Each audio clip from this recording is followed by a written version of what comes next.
Love the way Kevin Harlan described the first quarter when nobody could score as a first quarter only a mother could love. The numbers haven't increased much in the first half. There's Kawhi for 2 of his 15. It is a 44-40 game. Toronto's got the lead on Philadelphia in Game 7, number 135 in NBA history. The winner moves on to take on the Milwaukee Bucks. Welcome, everybody. American Express Halftime Report, Ernie Johnson with Shaq, Kenny, and Charles. And Chuck, in the pregame show, you talked about how Philly should defend Kawhi Leonard. What have you seen in the first half? A half in which Kawhi has 15, but just 6 out of 16 shoots. Yeah, Kawhi didn't play. He did not play well the first half. I thought he was rushing it. He had a couple wide open threes that he left short. I thought he was a little bit too aggressive, but I got no problem with it, Ernie, because when you're a superstar in a Game 7, you got to bring it, baby. How about what Philly's doing defensively against? They pushing everything toward the basket. He got some good shots, but like I say, that's not. I just love his aggressiveness because those guys are following him. Those other role players are playing with aggressive. You know, a lot of times those guys with Toronto, they play tentative. But if and Shaq and Kenny knows this, if your leader is aggressive, the rest of them boys are going to follow. And that's what I saw in the first half.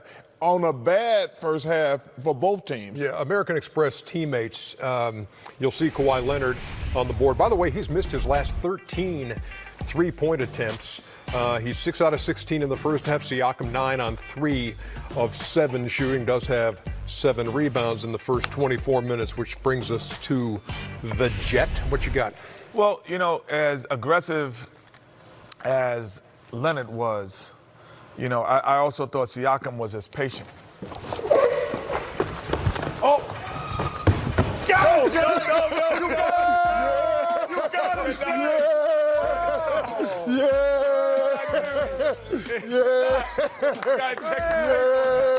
Check the tape. I didn't want to go through the screen. Yeah, that's all right, dog. I saw the screen move. Through the screen. Yeah. You went through the screen for a win? Yes, I did. You got to run through the tape. Losing streak continues. Oh, my goodness. Jet, you've lost. To the top step. No, it's not. It's the screen. Cut it out. No. You don't want it, Kenny. You don't want it. Come on, it's Game 7. I'll say it again, the patience of Siakam, because a lot of times he had the ability to take open shots. Now, freeze it here. Throughout the series before the injury, he's been taking this shot. This three-point shot has been something he's been taking. But lately, he's been backing off, but he says, I'm going to be patient. I'm going to get a better shot or a better opportunity for our teammate, because 2 shots he passed up. So now you have Embiid freezes in the middle. He doesn't have an opportunity to come over. He stays in no man land. Siakam says, okay, I'll roll, get an easier basket to get myself going. Again, he's wide open. They're not guarding. He's been hitting this three-point shot throughout the playoffs. But no, I'm going to be patient because we need to get the ball and let this guy touch it. We got to let Kawhi touch it. And then once he touches it, then I could start moving around and finding my place around the rim and do something for others. Again, if you're going to put Embiid on him, and I will guarantee he'll start taking a three-point shot because now the in-between is going. So I still think I won. Look, nothing wrong with the silver medal. I don't know, man. Nothing wrong with the silver medal. I think I won. Hey, listen, let me tell you something. As a man who has a couple gold medals, you get more money if you try to pawn the silver. Here's I don't know. Well, that was a late break by Look at that form. That's the way Carl Lewis used to do it. He kicked it down. I'm looking at Chuck. I got to look 3 ways now. I got to look 3 ways, man. I got to wake up. It was closing speed. Get him, Shaq. He out-touched you. That third angle was conclusive. Through the tape. Let's do it again. Let's go right back. Nope. Okay, Joel Embiid, as we get back to business over here. Listen, 2 out of 10 in the first half. Philadelphia is lucky Toronto is shooting 34%, and they're also lucky to be down by 4 because Chuck knows this, even Kenny knows this. When you're playing on the road, even Game 7, you cannot settle. He's been settling the whole time, and I know he's going to hear he's going to be a little sensitive, but we know what we're talking about. This is settling. You're 7 foot 260, punish somebody on the inside or get double, kick it out to somebody for the three. Now, when you miss your first couple jump shots, that means you're off. So you got to go to the paint, get fouled, go to the free throw line, make a couple of free throws, and get your rhythm back. Right now, he's settling. But, again, to only be down by 4, he's lucky. Both teams shooting 34%, a combined 7 for 30 so from happy, deep. Yeah, well, it was almost like just a last second. He puts up the #1 finger and everything. Yeah. Man. That's what happens when you come in first place. When you come in first place, you put up the #1 finger. Yeah, I got to look 4 ways now. Next to who's going to be racing me? Kenny hasn't won a race since February. Oh, my goodness. Let me know who's going. Just let me know who's going. That's all I'm saying. We're not taking. The American Express Halftime Report. American Express, the official card of the NBA. This can be good, because judging by the music. Running towards it. That's it. I love that. that's a good one, BB21. Very nice. I'm looking too many ways, speed, man. right? Y'all got me looking too many ways, man. Y'all got me looking too many ways. That was absolutely tremendous. Okay, Denver was up 17 in the second quarter, up 1 going to the fourth. C.J. McCollum. What kind of party is it, Kenny? Oh, it's a block Block party. party. Right. Oh, how he chased down Jamal Murray there. And then Denver got the offensive rebound and shot an awful 3.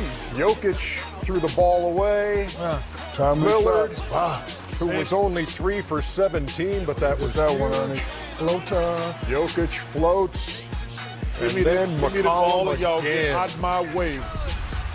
Right between the eyes. They win it 100-96 and advance to the Western Conference Finals to take on the Golden State Warriors. First WCF since 2000 for the Blazers.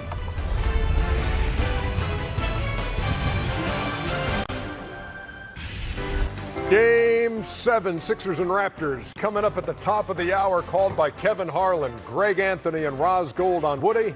While here inside Studio J, TNT NBA tip-off presented by Auto Trader. Ernie Johnson, Shaq, Kenny, and Charles. Love these Game 7s. I hope ours is good as the one we saw earlier today. Which we'll have highlights of later. And Mother's Day. And it's a special day. And look, I know for two guys on this set, it's all memories. And thinking about you guys all day today. When you go through a day like this, where I celebrated with my mom, who's 90 last night. And yeah, Lois is 90. My wife Cheryl, the mother of our children.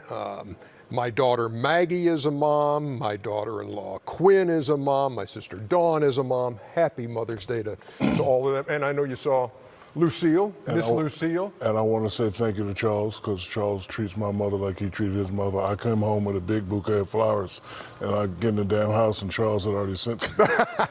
Yes, and Cheryl Ann Charles. texted you and said thank you too. Happy Mother's Day to all the mothers out there. Yeah. No doubt. Damn, he beat me again. And Yeah, great day, man. Great day for all the mothers, and just, you know, the memories that we have, you know, they last forever. And, you know, everything that embedded inside of me, I'm sure Charles would continue it, is, you know, that will, that sacrifice, that fight, that unconditional love. That's where I learned it from. No you know, doubt. My appreciation for a higher being, you know, all through my mom, you know. And I also think about your dad on a day like this. Yes. Yeah. Yeah. 'Cause I know, appreciate yeah, you got great parents. Yeah, no doubt. And what better way to spend Mother's Day than watching NBA hoop? In 2001, the Milwaukee Bucks advanced to the Eastern Conference Finals and waited to see who they would face. The Raptors and Sixers needed to play Game 7. The Sixers won by a point. 18 years later, same scenario. The Bucks are in, and the Sixers and Raptors will square off in a decisive 7th game. But unlike 2001, this one will be in Toronto, where the Raptors have taken 4 out of 5 from the Sixers this season, 2 out of 3 in the series, and have held Philly to just under 93 points a game in that gym. For more on Game 7, we head to Toronto. Roz Gold on Wood A's standing by. RGO, what you got? Well, this series, we are seeing the maturation of Joel Embiid. You know, tonight's his first ever Game 7, and he told me he's really excited. He feels that his responsibility, he said, is to do everything on offense and defense. He says, if I bring it, my team will follow.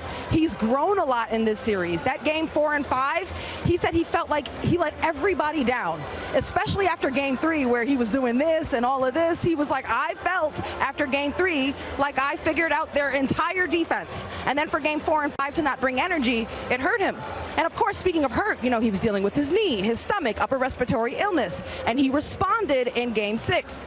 But yesterday, I sat down with him and we discussed the conversation that all of you guys had in studio, that a star player should not be complaining so much about weakness or sickness because it draws the energy out of the room. And here's what Joel had to say.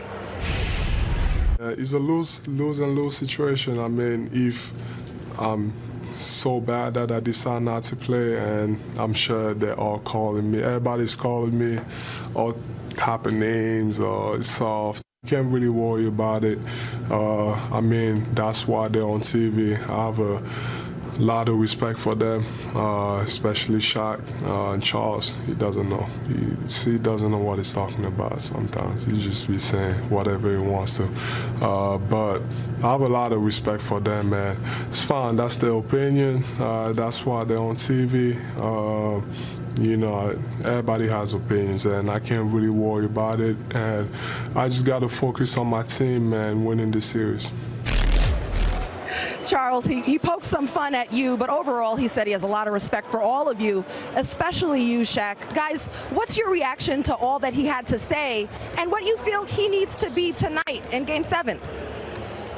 All right, Roz, thank you very much. Shaq, we'll start with you. And so you're Joel Embiid and you're on the road and it's Game 7. What's your mindset? Well, the youngsters need to understand that when we criticize them, we're actually giving them the answers to the tests.